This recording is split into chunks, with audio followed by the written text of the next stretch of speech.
The Alternative Dig Talk. Real issues, real talk.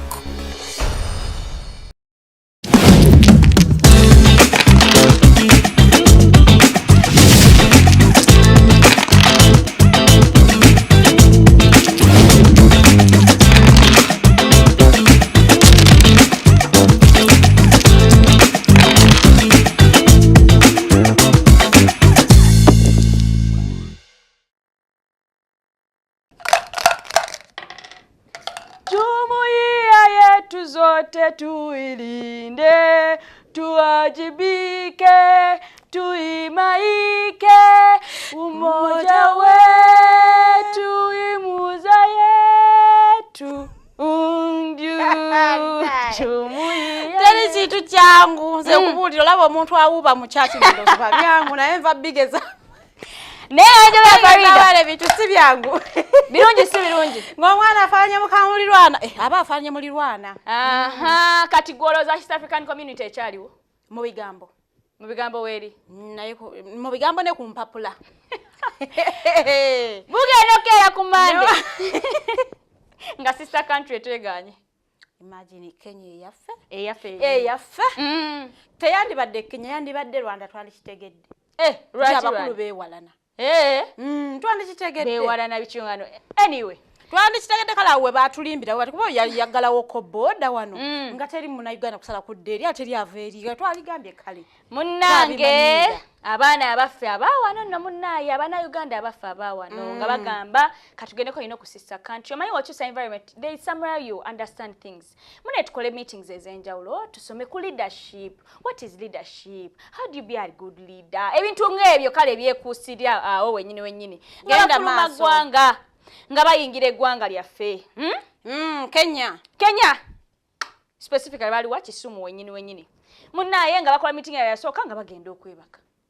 Baba bakyebase mbu owa boda ye yaŋŋambye omanyi mmwe abammwe batambula buli wamu nga babasalako nga babakwataawo because nasomeko n'ekiwandiiko nga balaga they were assaulted nga babatikka kooti pakawa nga babadimotinga kololo lugogo bakola kati kola tebakola one nalabye tebaliko abantu 36 bajjaawo munnaye nga batuuse kololo they could not inconvenience ebigenda maaso munnaye nga batuuse kololo aba paradinga mu kamera very good nga paradinga we twogerera nga bachaginze terrorism yandibadde mu Luganda terrorism kyandibadde bagala okuyeekera nga bateeka nga bagamba kati mwe tubatwala mu kooti nga bajoteka kale emisango nga bagamba mutebye ekyabadde kibatutte mu Kenya mwatandika ddi mutya hawo weni weya naye nga kigambibwa okusinziira ku Dr. Kizza Besigye nanti abantu abakwatiddwa FDC Katonga ba members ba FDC ekiwayi kye Katonga bonna buli yakwatiddwa agwawe wa side wa Dr. Kizza Besigye bano nno kusinziira ku bigambo by'omukulu Dr. Kizza Besigye kigambibwa nti bali bagenzi okwatendinga omusomo gwali gutegekeddwa Kenya zibe bali bagenze bonga bo kwebangulamu omusomo gwategekerwa nga baagala okusoma ku byobufuzi era ne bayitibwa era ne bayita bulungi nnyo mu immigration ebiwandiike bayingira Kenya mu butuufu nga tebebbiridde tebatuuse ku boda ate ne basalinkiriza munnange unfortunately batuuse mu Kisumu ku hoteli eyo gye bagambye mbu eri financial friendly gye basobodde abasajja ne babasalako ng'enjogera yakakano bwegamba ekiro nga bawumuddemu era kigambibwa nti abantu ababakutte bannamagye b'e Uganda. Poliisi ya Uganda ekola ki Kenya? First question. Kenya is a sovereign state. Poliisi ya Uganda ekola ki Kenya? Atusobola kugenda nabo. Kati poliisi ya Uganda yebakutte nebavuga ne bakomyawo eno ate mu kubakomyawo bwe baba bakudemotinga tosayininga wali kulaga nti ofulumye. So literally tutabamanyi mu Kenya bakyali ebiwandiiko bayingira naye okufuluma talina we balaga nti bafuluma eki kubanga bali deported so babayisaako buyisa ku boda nanti babayisa ku waneeno wansi nenga nze kambuzeemu Farida. Is there any unity we as African countries to say East African countries? Where is the unity then if you can treat fellow, community like that.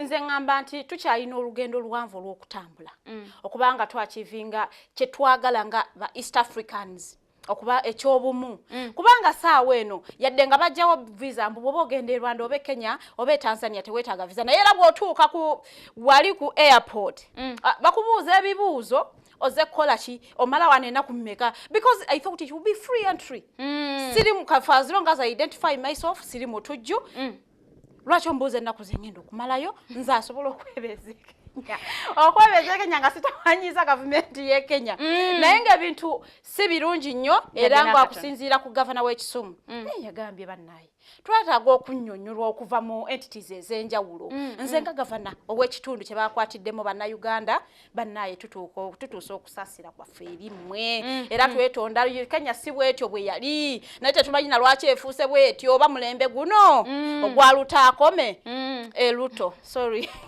erinnya wadde muwadde ddala n'omulembe gwa luto guno gutulabisizza ebintu bingi nti olaba bannamagye Kenya amagye ge Uganda gakola ki Kenya is the first question mukwano gwa president waffe yandibadde ate atwagalana nnyo nanti ekyo kyekinyonnyola nti oba amagye gayingira buyingizi olw'okuba nti teri agakuba ku mukono ne gapiiki nga gwe gaagala e Kenya nga teri agabuuza bibuuzo ate lwaki mumutwala ate munnange mumwagaza ki ate kiki era munnaye abantu abo we babajja ekololo babaddusa paka n'agalama ku poliisi bano ne bavunaanyizibwa omusango gwa terrorism musango naye it is a capital offense guno no omusango asobola okuvuga ku remand ng'oli ku remand ng'omusajja bw'akuvuga bw'akuleeta mu kkooti bw'akuzaayo ate kaakati zuumuka eyajja bakuteerayo rutimbe ruzira ng'oli mutujju tebagaana kulabako no tebakuze no mu bantu ojja kusikuleeta empisa embi bakuteerawo obutezi rutimbe eri eruzira n'otandika okulagako ne tufe abakwagala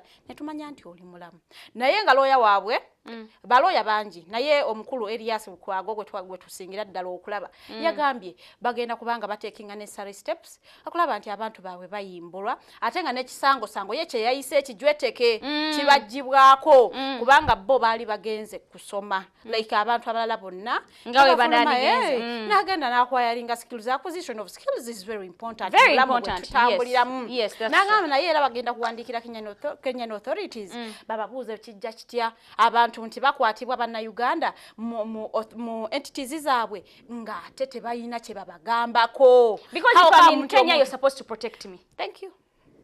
Naye nga lwaki tebabaddeko kye boogera bo nga bo tirunaawe okujjako gavana wayogedde era in fact he even asked ku kiwandiiko kye yabadde abuuza nti ayagala kumanya if Kenyan police also yabadde involved ate bwokuba ndowooza asaba byange naye nze mmanye kati producer twa story eyo tukomewo mu bwangu ddala.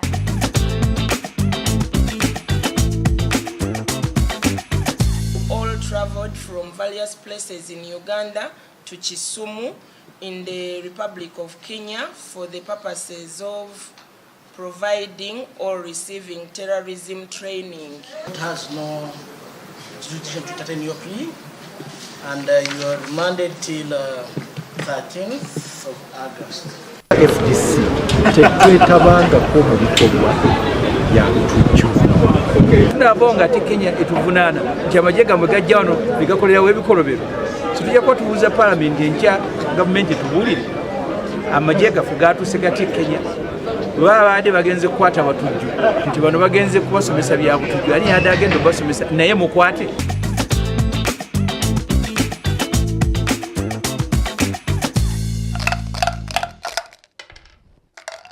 Lwaki mukola ebintu ebyo si birungi nga ffe ba East African ate ffe amagwanga agasookera ddala okuba nga tuyingira East Africa Uganda ne Kenya we are sister countries bera ebintu lubiri mulekera ebintu ebyo biswaza nnyo naye nga abakulu abo bemulaba abakazi babadde basatu abasajja 3 mu 3 kwe kukola omuwendo gwa 3 mukaaga basimbiddwa mu kkooti Nakawa era nga Chief Magistrate asookerwako n'abagamba this is a capital offense teyabaganye kweyogerako yadde okwewozaako tasobola na kuguwuliriza because kkooti ye teyina jurisdiction yabadde kkooti Nakawa ja kigambo ky'amateeka awo nze nkyogere abantu batye my lord kkooti yabadde teyina jurisdiction nkutidde emukkiriza kuwuliriza musango ogwo era nga bano bakusimbibwa mu high court. It is a capital offense era nga kwe kubasindika eruzira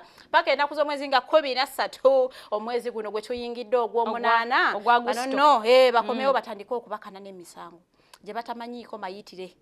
Sorry bayinza okuba nga bagimanyiiko nsala byange kusinziira ku byayogeddwa naye nga ku nsonga eyo yennyini omukulu Ssemujjunganda onono nga honorable member of parliament ensonga eno yagitebulinze mu floor of parliament.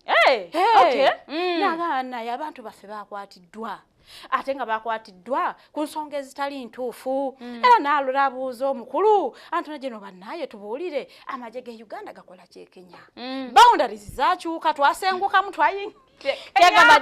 omukulu omukulembeze waawa n'afugako e Kenya banaye twagala okumanya ebibuuzo byabadde bingi nnyo kuli nno okumuddamu tekwabadde ku bulungi nnyo kubanga omukulu yakuddadde kiri owakiwanuka oyo no tazannya tasaaga nagamba ekisookera ddala yabadde tamanyi mbuna babakutte nti eriyo bannayuganda omuwendo omunene bwe gutyo nga gwakwatiddwa ani atula mu ofiisi ye nagamba naye ate kusinziira ku bwino gw'oleese wano oyina na mulungi nnyo asobola n'okubasobozesa okubata so nga mugamba genda bugenzi mu kooti take the process of the law bannaye eno ye Uganda gye tulambulira naye ekyewuunyisa sipiika yabadde mu mutambo yadde nga atakiwuliddeeko omukulu tayebwa teyakyogeddeko teyetantala era we want to say that it was intentional for the speaker not to talk about it. We want to believe that it was and it was intentional because byonna byabadde nga bikomentingibwako nga byogerako naye ekyo yakyebalamye n'akyebalamira ddala n'agaana okukyogera nsonga yabaddemu omuzinzi nga bakwatiddwa ne bateekebwako omusango omunene bwe gutyo kintu kinene nnyo naye omukulu tayebwa deputy speaker yayanze ayinza okwayagula mu past tense kubanga njagala kugamba yayanga atogera mu lusonga yakoba nti bbe yanemye I think waboda akwadeko ku video nga abantu batuwaka video wekali awo omukulu ng'ayogera mu parliament.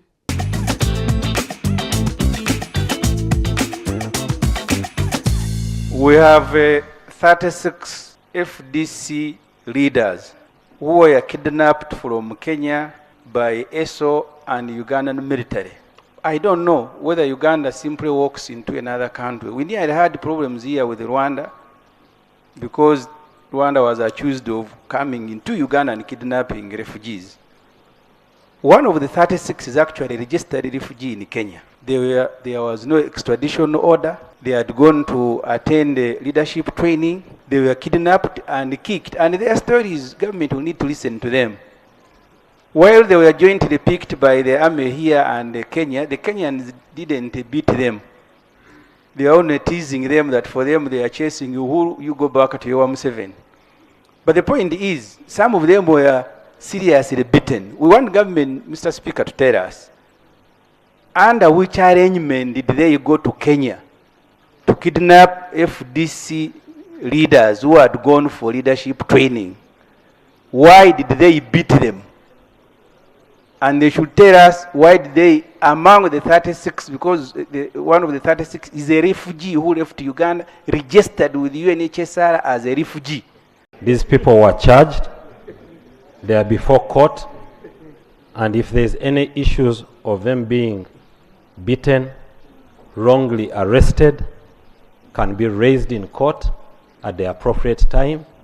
And we have laws that deal with that. If in fact a person was tortured at the time of his arrest, that case would be dismissed.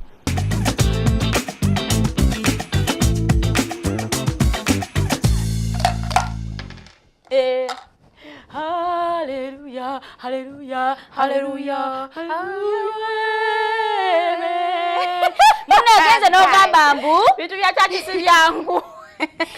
Ogeze n'ogamba mbu simwenga ebalese ensonga y'abanauganda bakwatidde Kenya simula teyayogedde kumbe omukulu deputy waffe deputy speaker omukulu yabadde mu mwoyo ng'alabira ddala essaawa yonna Thanksgiving yeetuuse ate agitantale ayogere ku bantu bagenda ate okuyita okwatendinga Simango otegera genzija. Genda maaso.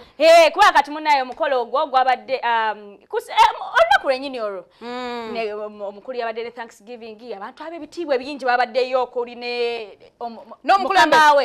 mukama we omukulembeze w'eggwanga. Yes, he had all the rights to stay quiet about the arrest of those people because I mean every time you're like nze nchamunene nawe endaga sijja kwetanda every time you're going to travel ngogenda kolega nyizo okutambula n'efuna accident kati siga tambula nnyo nze bwemba ngenda kuyita mu airport what if someone asks me yarize njaga kubba shega kanete badagamba what if I say something that will take away my guests that are attending my event nengo mukolo gwabadde gwakitiibwa nnyo sala wazirabye okuyimba amaloozi gabadde magogolo bulungi nnyo tubagogodde amaloboozi wali bantu banyinya abayogedde but to my surprise munaye mukulu ntayebwa yawadde nnyo attention mukama we kwandaba nnyo focus yabadde nnyo ku mwaba media simu abawadde focus anyway kati fa media nedda twalabira era fa media gowa interest nafe gwe tuwa kuba mukulu w'eggwanga yabaddeyo naye munaye era twalabye nga omukulu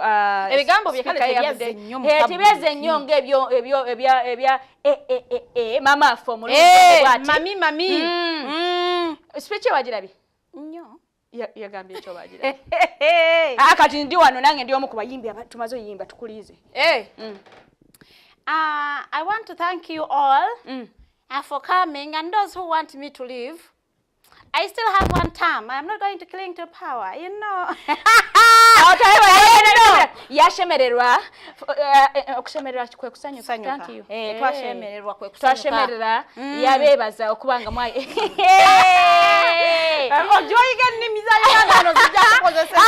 Yabadde muna interpreter ne sanyu eringi. Nenga munne naye speech ya omukyala Anita Anet Amongo bakugamba mu njogera yaffe y'ekivubuka nti yeekubye je. Abamuzanya amatatu wekubajje mukama wali akiringize tupaka tufo agenda myaka anategwa ogamba you not killing to power what are you insinuating nti muno mulimu abakilingi bagambye akubye nnyo yalumba mukama we indirect yekubajje omusajja oyo atanyiga nagaba nanyiga mangu ayina entonda ali myaka gya ntondo kaida atonda kukiba leka batuwe video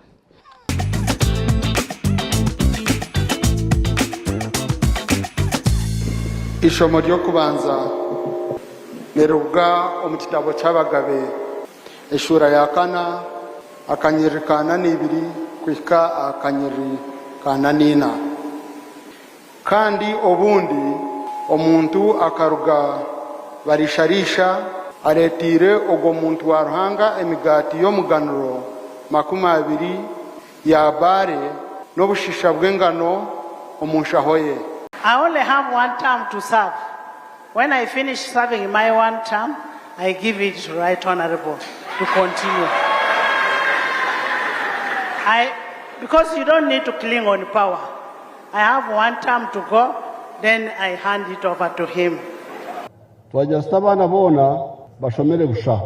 Ekintu eki kirimu ekizibu abantu abamwe bakakyetegereze bagumana nibagarura ebitwero omu mashomero konka tujja kukitaho amaani nimwenda ngo abana bashomere busha ninga abana bashomere busha kandi abo ikintu mwikiriza abagarura ebitwero omu mashomero abo ikintu mubetsiza ahabo kuba kumwa kukita omu nkora mukayeba okukyabayamba ebitwero nibizibira abana babanaku okushoma ezo sente zona zitukita omu UPE USE kuruza ikozere kihango ekyo kukenura abantu akushoma kunonya ngo abakurira amashomero tubakutama ibicwero kongo tujya kukitereza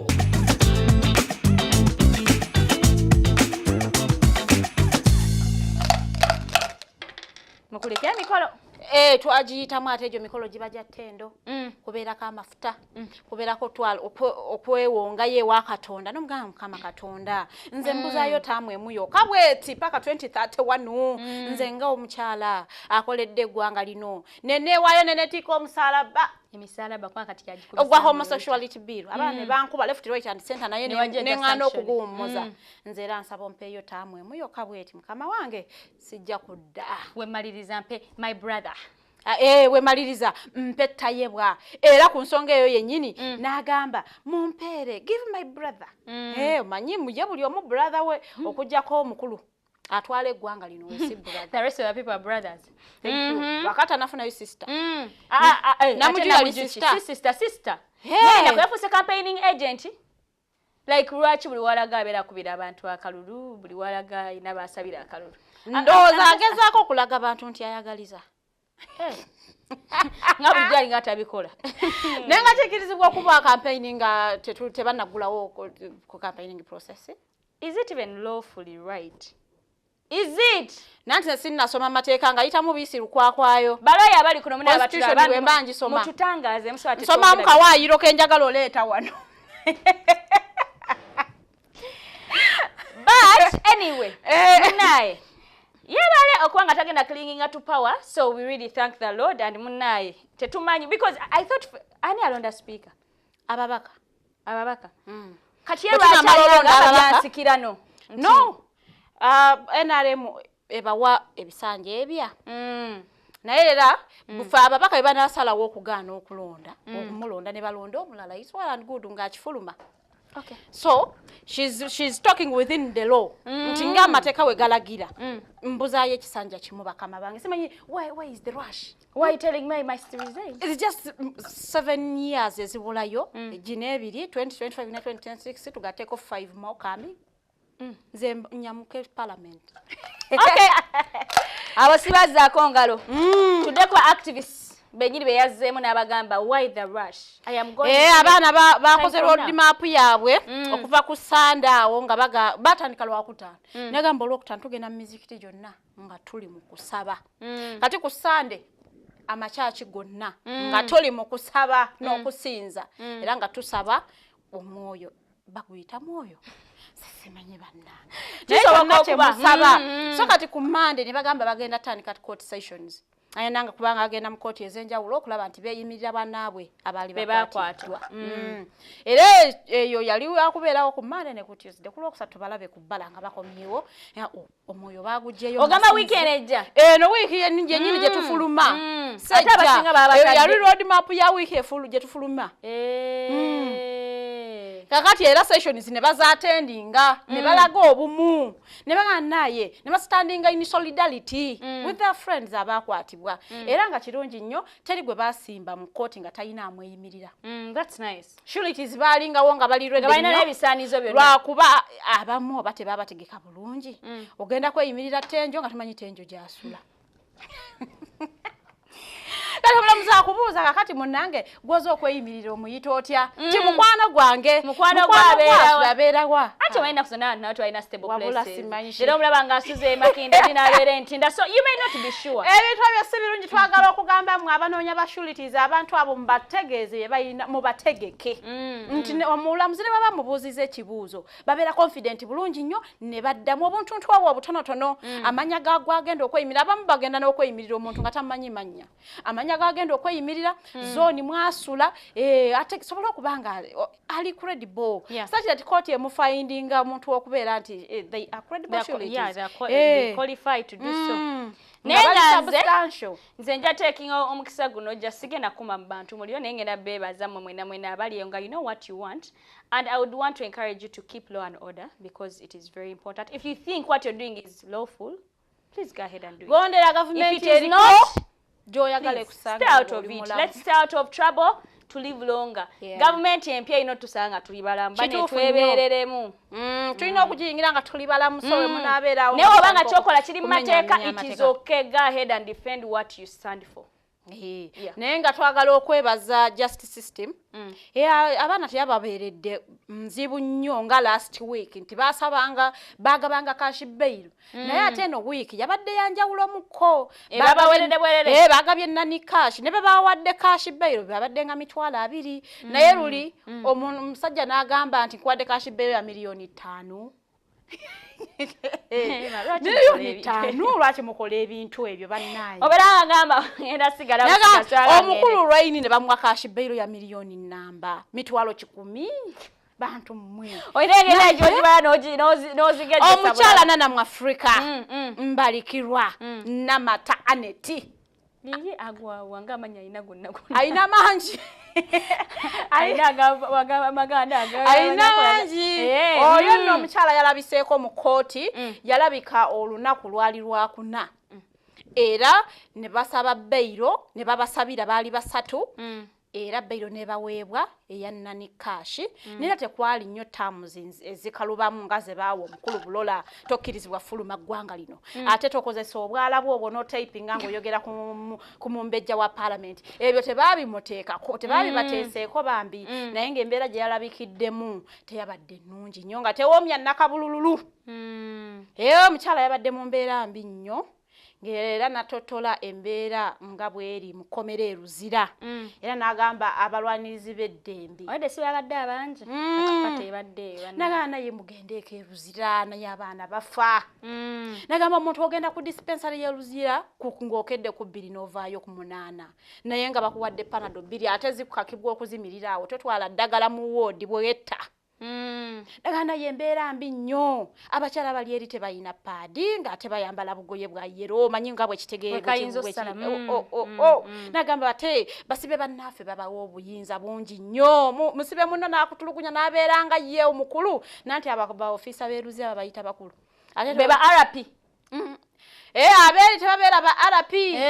Ubeerako Katikkiro balina amannya agakangakanga. Nere tsaya chibiseka ne Katikkiro. Ate Katikkiro ekitiibwa kya Katikkiro. Ate abo basula katana akaliko ne net. So omukyala yatotodde embeera eri eruzira ng'ekwasa n'ennaku ate era yagitotodde ng'amaziga gamuyitamu. Nze ndowooza tulabe akavidiyo ka Nana tulyoke tukomewo.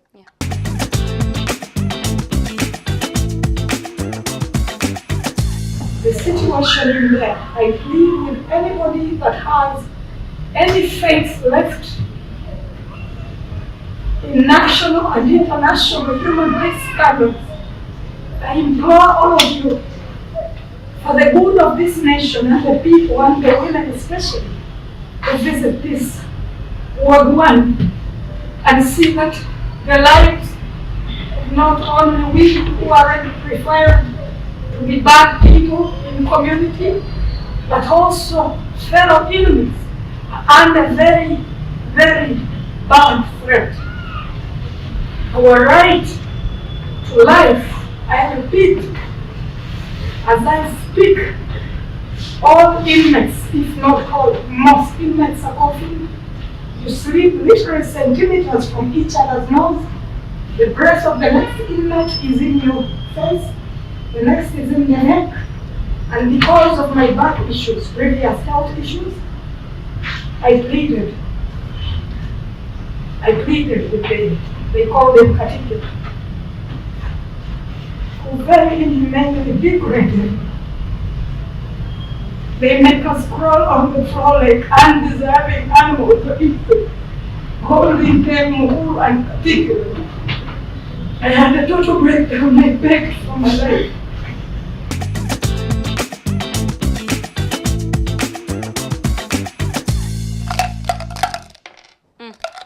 Weewaawo ogwo okubye mmeka tuyinza okukivaako oba okubye Kenya. Tesobola kivaako teribadde Kenya. So munnange ensonga eyo tetwagala naye ensonga tuzisekeramu naye nga nsonga nkulu nnyo. Omukyala ndowooza mumulabye n'embeera gye yabaddemu bamuyingiza mu kkooti nga bamukwatiridde nga takyasobola nakwewanirira. So ebintu birungi ate n'engeri gye yakwatibwamu ojjukira kavidiyo twakabalaga. So bannaaye oyo maama bana yabakuumaddembe. Naye omukyala ono era yavuddeyo n'ayogerako ku naabo abakwasiza amate jealousy, justice law and what? Law and order sector. Anangi amateeka tewagasoma akute off awo nenga kulaminge kale so no naganda ye muyiteeka eruzira mulabe ekintu ekifaana sajja tibwosindikayo omuntu omanya gy'omusindika nenga naffe twagala okwongera eddoboozi yaffe ku ddoboozi lya Nana banaye abantu abo abajelosi banaye kagambo katukayise mu kajelosi kiri kiwanvu nnyo bwe kiri abantu abo musobole basooke bagende balambule luzira butya bwefaanana wards eziriyo n'abantu be bapakiramu ezo wards particularly ward 1 nga bwe yabadde aginnyonnyola nagana ward 1 kisusse nanti buli mupya mwatuukira sanayinaganaye kisusse mujje mulabeko ate nanti mmwe munnange kubanga everyone is a candidate so olwokubeera ne batutusindika eruza we are not calling for it by the way neither are we asking for it naye nga we are all candidates by the way ani amanya nti sise namujwa aligenda eruzira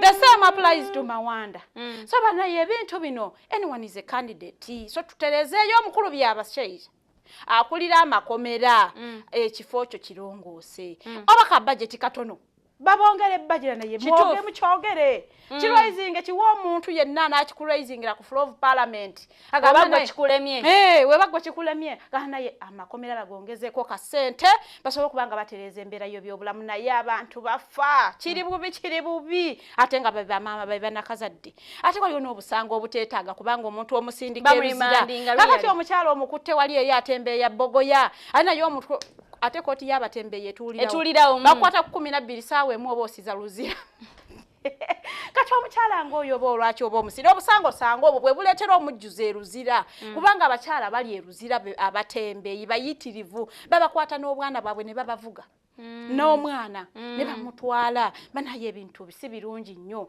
nammwe abalamuzi mubeereeko ab'ekisa yeddi caution ekola ddi kubanga bagamba ng'omuntu omukwata caution is also a punishment you caution them and I told them maybe babera baba caution is already they can't caution them again tekisoboka kubanga abantu gwaneno ku office wetuli wenyini nalaba abasajja ba KCCA yabuka ku kabangali negoba omusajja yali atembeye engatto musajja nadduka emisinde nayingira kikomane bayingira paka kumukwata ne bamutwala ku kabangali so banaye kale yedde KCCA bakutte naye gwo omulamuzi okozeewo ki mukendeza kumujjuze ebizira nga waliwo obusango sango bwe musosola ne mugamba obwo ono ona wewe beira agende ne ase mwedawona baba remanding tebinyuma yadde nakatono ate no mune emisango gyamaliwanga olumukolesi wano nga bakimala naye ennaku zondoza byagwa kukwata kutwala paka but anyway abasibazaako ngalo tutambula wetwogerera aba activists nga we bamala okwekalakasa and all that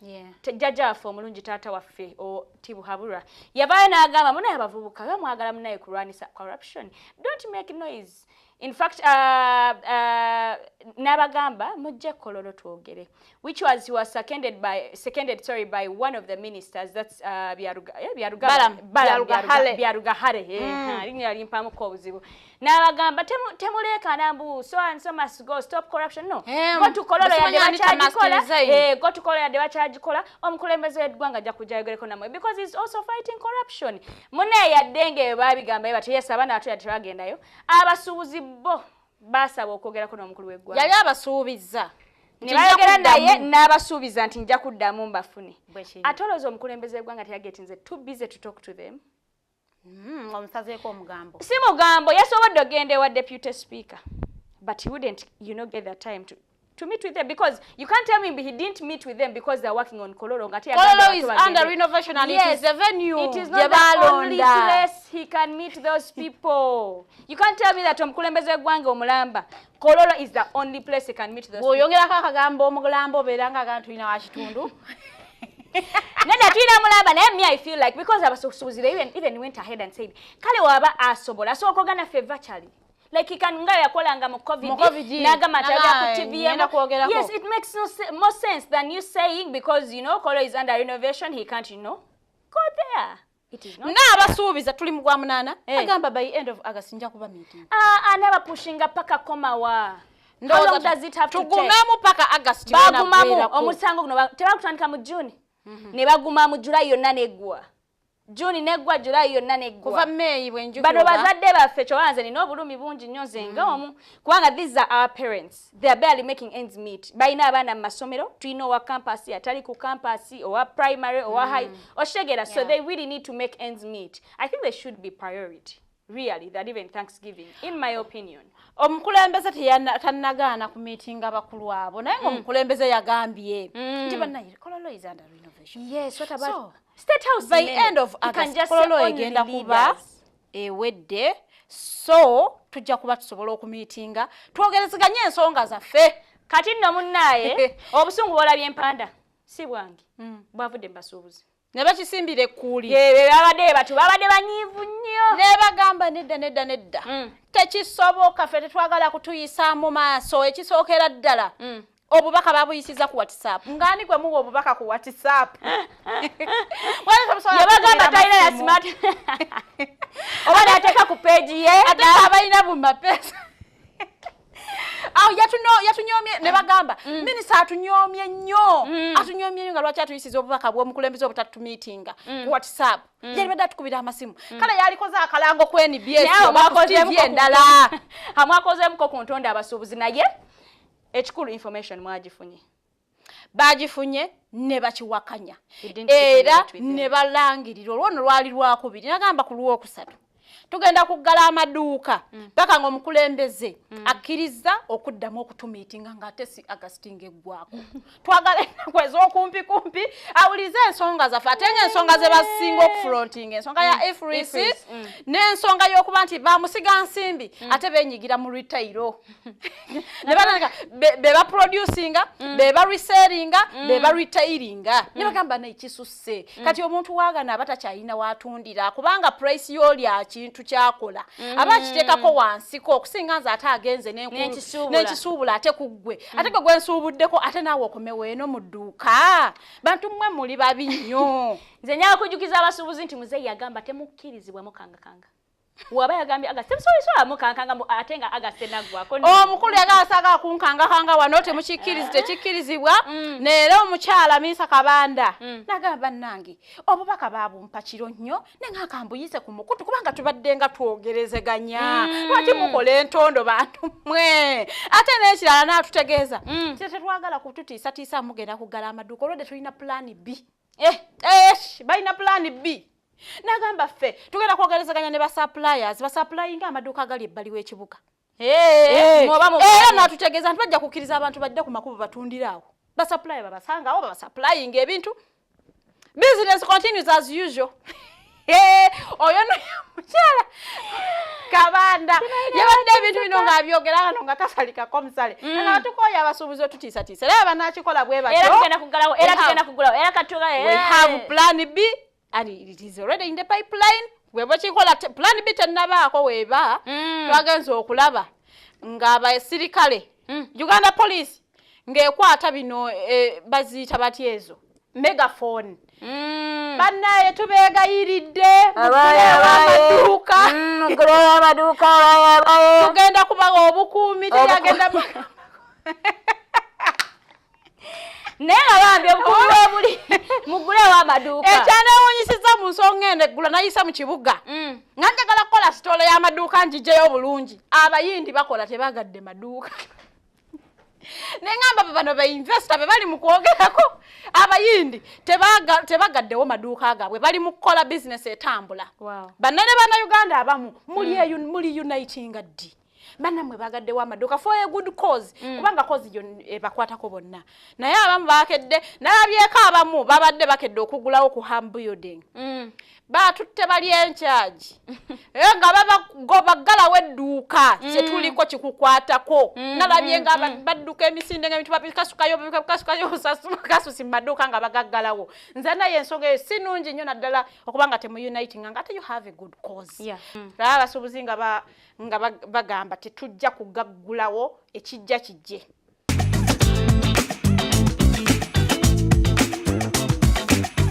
abantu balinze anse myezi minisita wa Kampala ng'agamba nti basseba abasuubuzi pulezidenti agambye ekkololo baddaabirizaayo tajja kubasinkana alibasinkana mu Gw'omunaana eyo nga guggwako as who is that the respectable way? Pulezidenti w'eggwanga talimba era yagambye mu Gw'omunaana nga guggwako ngenda kubasinkana bwe kye batayagala kuwulira ffe tugenda kukwata basuppliers bonna basupplying ebintu mu kikuubo tubadiverting badde mu maduuka agabeebunguludde batunde ebintu byabwe tuyinza noba ku street ne batundirako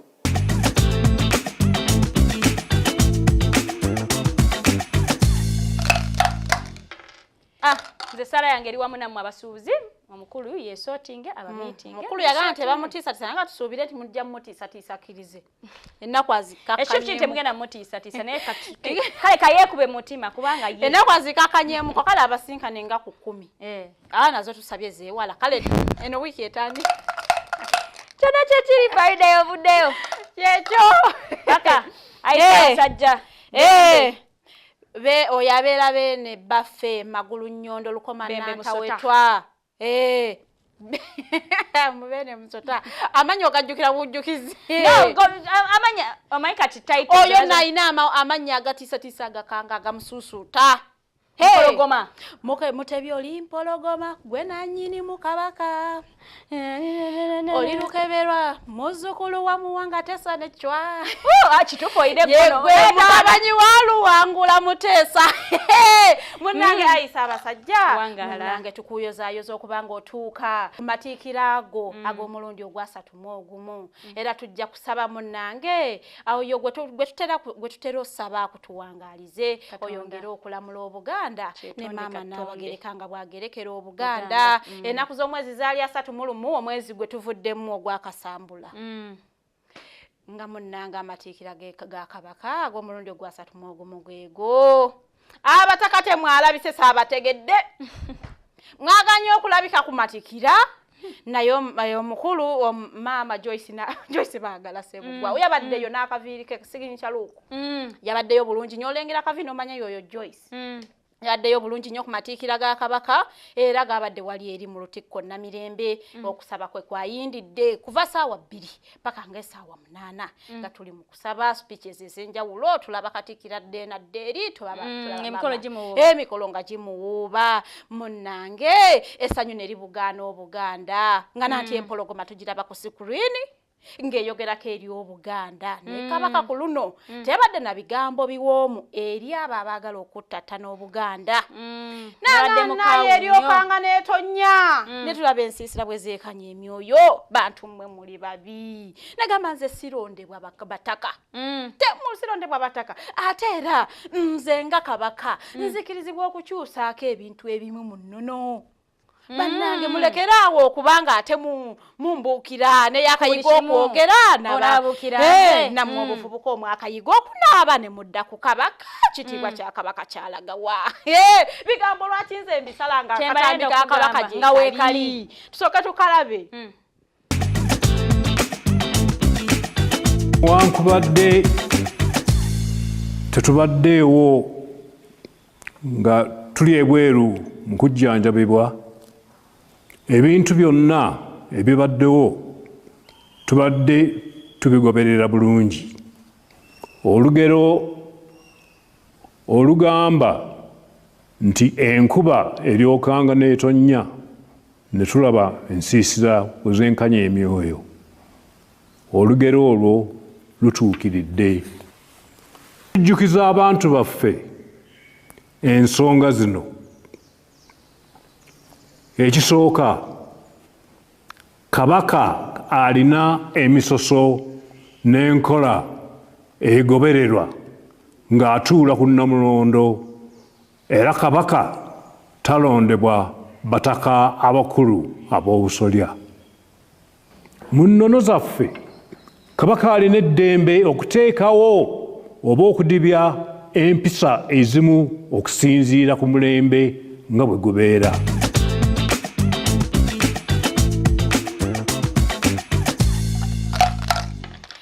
ndoza omutanda omulabe bulungi nnyo n'omulangira please n'omulabe bulungi nnyo mukyova olaba n'omulangira teyalidde cake nenga abantu mmwe temumanyi nti oyo omulangira ate nga he is the next Kabaka in line abana abantu tebalya mu public tebakkirizibwa kwasamya akasamwa akamwaka abwe mu lujjudde kyova olaba ne maama najinda cake yagikutte n'agisigaza mu ngalo kubanga ebitiibwa tebibakkiriza kukola ekyo kye mubasuubiramu mmwe ng'abakopi nanti nze mba nejjeemu ndi Mumbejja kati abakopi bannange kuba tuli bakene abakopi tubalekeeyo nga bakyakopa mba nkivuddeko twagala okujozaayoza ng'eyo topic tugivaako ayibenne munnange nkuyozaayoza okubanga watuuse ku matikkirago ag'omulundi ogwasatu mu ogumu era Mukama Katonda akutuwangaalize ffe tutambule tudde ku story yaffe endala. Munnaye twavudde ewa Kabaka tutambula olwo nno tugenze paka Kiboga tuvudde mu Buganda. Twakyali mu Buganda simanyi na lwaki otujjayo. Kiboga eri mu Buganda. Nkutidde. Munsonyiwe mukaawo. Kale nga tuvudde mu Buganda wano wenyewe. Gamba nga tuvudde Mengo. Bali wa Buganda tuvudde Mengo. Gamba nga tuvudde Mengo. Munne nga twatambula ngangwa ku omu munnaye. Ani oyo?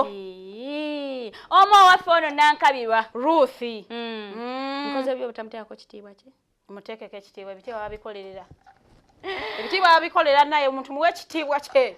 Musanga akutte akamasikira. Akamasikira ng'ayogera munnaye nze sigenda kuddamu kwesimbawo. Naye era nja kumakinga sure addako ajabeera wa NRM. Simanyi lwaki abantu bettanidde nnyo okubanga bakubira kati abantu ki? Campaign simanyi lwaki bali campaign. Babakolera kakuyege. Munnaye nze omu naye nayogera ku kyobutalemera nnyo mu buyinza. Simanyi gwe babakoona naye kale ebyo nayo abikoona. Kati ye mbu yabadde teyeremeza nnyo mu buyinza emyaka 3. N'agamba woman MP w'ekitundu 30 years. Yes. Kuva 1993 mukyalo ye woman MP Wekiboga naye era walekulidde weewaawo. Tugambe yawulira omulanga gwaffe. Nagamba nze omulanga. Ngenda kwewumuzako nenja kumakinga sure. Simanyi lwaki bano ba leaders waffe they think they are the ones to dictate who comes in next. Kubanga ali speaker tulaze agenda kutulondera tuddira mu speaker. Ona ya tulaga yagenda tulondera ddawo. Mukifo kye wabadde. I don't know why they think that way, but munnaye lwaki njogera ate munneekwasa embu nditotomoka. Oyinza okubanga otokomoka omugambo. Nga sinda kutomoka bampe Ruth Nankabirwa tukuwe amawuli agasigaddeyo.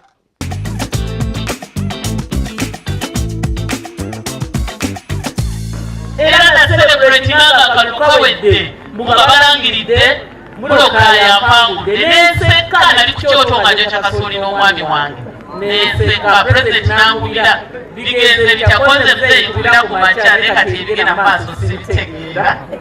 Bakitundu nga bagamba oyogedde ku 7 maana akaluko okase mwanzo ogambe otya kuba kaffe otaba Museveni nze ngenda kukola nani ngenda kukola nani bw'oba towa Museveni nange tokola ki kwekyo bwe nabagambanga ate sikyejjusa n'omulundi n'ogumu ballot paper sigenda kubeerako naye mukalulu eri oba mukitegedde ku ballot paper ku kalulu ku kapapula sigenda kubeerako naye mu kalulu mweri.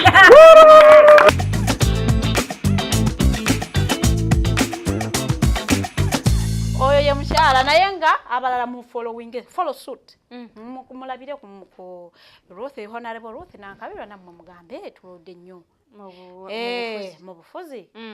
Omukulu Honorable Namboze nkola teweewulira bulungi wummula okikiridde mukono ebbanga. Okay, nga tonda bamenyano Farida birungi si birungi lugwaye batya. Ng'omwana afaananye neighbor. Lukyali lwe lumbale mayi lukyuse. Asagala kyusa kuzabuza abantu. Bwe twogerera wano ye Honorable Sisse Namujju agenda kuveeruzira ng'ayiza oluzungu. Atalumanyi. Simanyi. Anti bwagamba ebiwandiiko ebijweteke. We twogerera munnaye bugenda okeera ku Lwokutaano. Nga tuli mu court, high court. Ngo tutandise okuwulira omusango. Ate nno kigambibwa kwanga yabadde ng'omujju. Naye waliwo kose eri prestigious sometimes nalabyawo abalooya awo. Nganda bakituufu omuntu yalisomye looya obwalo. Omuntu yalisomye amateeka. Much obliged, my lord. Munnaye, yes, my lord. When she asked for the money, my lord, she was very angry. We met at Africana. She was very angry and speaking in very Uganda tough. even very tough. Singa mbadde gwe waliwadde otuwana ebitundutundu 2 ku buli 10. Koyenze kambaiko 5%. Neno nga kigambibwa nga tannagenda ba meeting. Yasooka kubeewa mukulu. Oyo no twogera kwani omukyala wanga gyakatwala akakiiko oba commission ya human rights.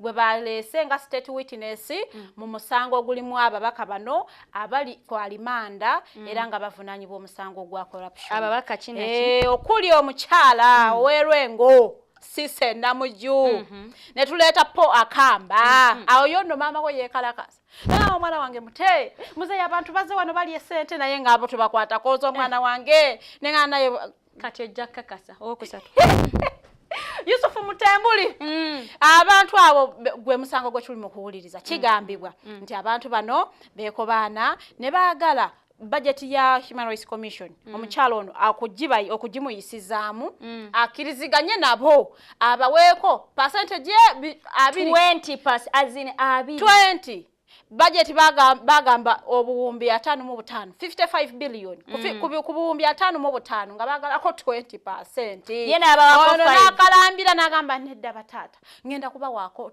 percentage 5 zezo bilioni nga 11 bilioni 2 awo ne milioni 7 nze nasoma mathematics nje sayitayo bilioni 11 ku 20 wadonda zemna sayitayo nedda wayitayo munaye Farida so munaye ya reaching Major Betty agaba ngamugamba naye munange bampise bagala mbonzikirize mbaweeyo percentage eno naye nsaba munyambeko president nagamba thank you those ones I will deal with them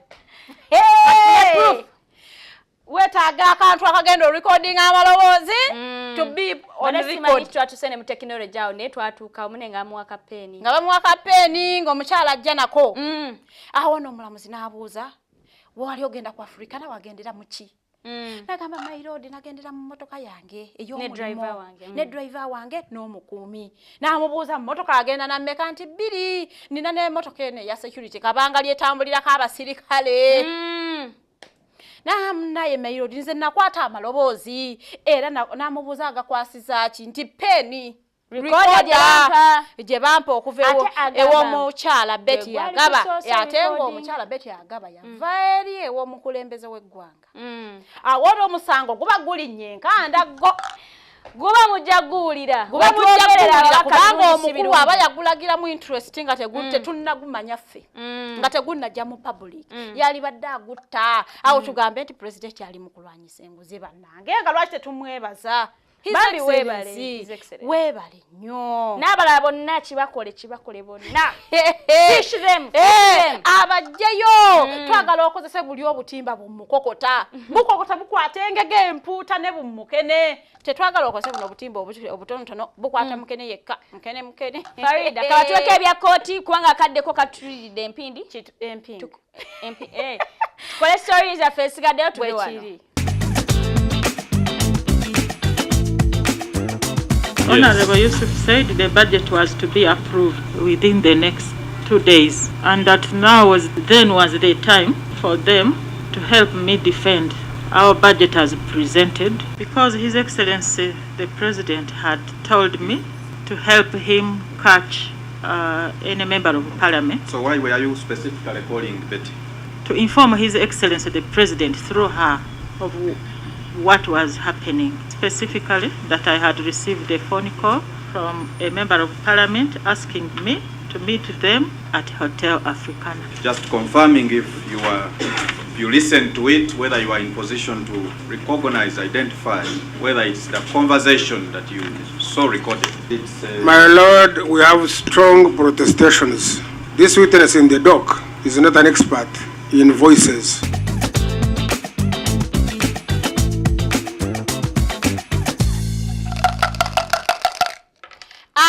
tusimbudde nga tuvudde Uganda nga tugenze wano wosooka okusaba essaala n'ogenda n'okwata mu bijja bya jjajjaawo ng'oyagala visa ekutwala eno ne bagikunyima naye era ne bagikuma ate nga owaddeyo ne ssente za visa basinga essente ezo bazituddiza baba bakumye visa ssente zange muzize ndowooza advocacy yange etandikiraawo so bannaaye tuba tugenze omusajja ajja kunyimiraawo visa nga ndaba ndasana wano njagala bakolako advocacy mbadde nsaaga sigenda kubikola ebyo nzijanga kwemba saba visa batayi mujimpe siri muzi wa misango awo no mba ngenze wa Trump nanti tuli mu kabbi kano omwezi gwa November tugenda kulonda ani kyani kya Kamara kyani kya Joe kyani ejo yajjamu Trump Trump nno monnange bwe twali twesungano presidential debate ya Trump ne Joe Biden he was so energetic ngalaga izintu ngalaga kumulagako okaddi Akooye this time it is with Kamala Harris yagambye nne what is Kamala Harris saying? I cannot debate with that one. Why? Is she incompetent? And Kamala Harris is like, no, you come when we engage in a presidential debate. Trump is shying away, the mighty Trump. Why are you doing that? Please, Trump, don't ashame me. I'm team you. Njagala okukakasa. Nti points za Kamala kati ziri waggulu. Era bwe tulondera wano presidential polls. Hankutidde Kamala ayinza okubeera nga ayinza okuba Trump akalulu. Bwa presidential polls ziraga Kamala ali waggulu nnyo wa Trump. Ate ng'era kiraga history alaga nti we bakola fundraising Kamala fundraising Obama gye yakola Kamala yagikobesizaamu esente ze bakola okufundinga campaign Kamala yafunye esente mpitirivu nnyo abantu abamuwagidde okubanga bamuwa omusimbi nga agende mu maaso nga campaigning it's okay. Since I am a woman, I am for Kamala. You are for Kamala Harris? I have changed my mind. Nze Trump wamakiriza tugenda mu president. We can win. You can win. We will win the Republicans. Okay. We shall bring more details about the USA elections, what happens that side. We shall be here telling you what's happening, how is it going. We're coming down with the political dice every Sunday, 8 p.m. See you guys next Sunday. Bye.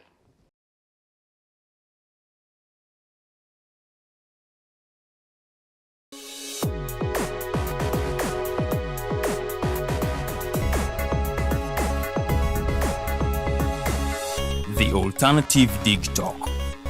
Real issues, real talk.